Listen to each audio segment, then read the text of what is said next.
I was 13 when I first got access to a computer. My parents bought me a Macintosh in 1984 when I was 8 years old. I was in 6th grade. I learned to code in college. Freshman year, first semester, intro to computer science. I wrote a program to play tic-tac-toe. I think it was pretty humble beginnings. I think the first program I wrote asked things like, what's your favorite color?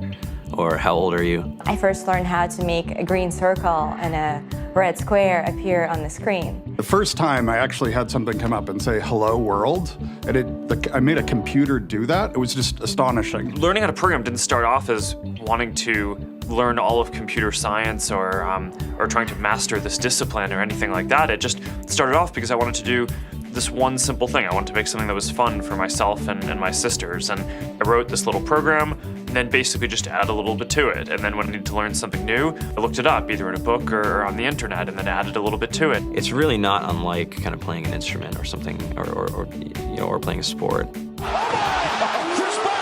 It starts out being very intimidating, but you kind of get the hang of it over time. Coding is something that can be learned, and I know it can be intimidating. A lot of things are intimidating, but what isn't? A lot of the coding that people do is actually fairly simple. It's more about the process of breaking down problems than sort of coming up with complicated algorithms as people traditionally think about it. You don't have to be a genius to know how to code. You need to be determined. Addition, subtraction, that's about it. You should probably know your multiplication tables.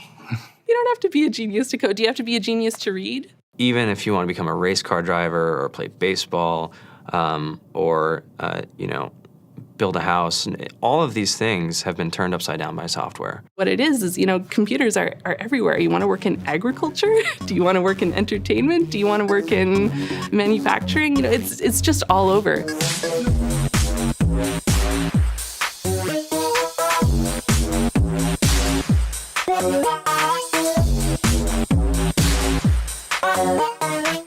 Here we are, 2013.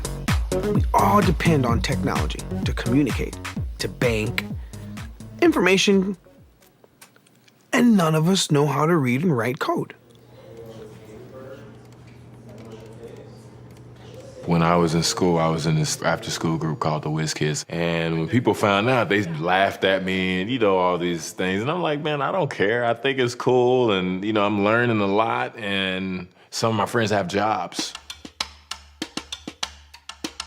Our policy is literally to hire as many talented engineers as we can find. The whole limit in the system is just that there just aren't enough people who are trained and have these skills today. To get the very best people, we try to make the office as awesome as possible.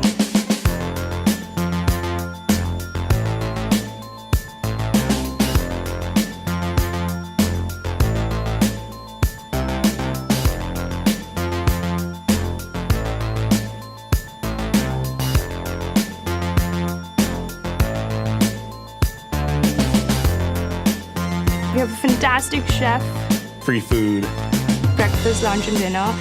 free laundry. Snacks, even places to play and video games and scooters. There's all these kind of interesting things around the office and places where people can play or relax or go to think or play music or be creative. Whether you're trying to make a lot of money or whether you just want to change the world, computer programming is an incredibly empowering skill to learn. I think if someone had told me that software is really about humanity, that it's really about helping people by using computer technology, it would have changed my outlook a lot earlier. To be able to actually come up with an idea and then see it in your hands and then be able to press a button and have it be in millions of people's hands. I think we're the first generation in the world that's really ever had that kind of experience. Just to think that you can start something in your college dorm room and you can have a set of people who haven't built a big company before come together and build something that 1 billion people use as part of their daily lives is just crazy to think about, right? It's humbling and it's amazing. The programmers of tomorrow are the wizards of the future. You're going to look like you have magic powers compared to everybody else. I think it's amazing. I think it's the closest thing we have to a superpower. Great coders are today's rock stars. That's it.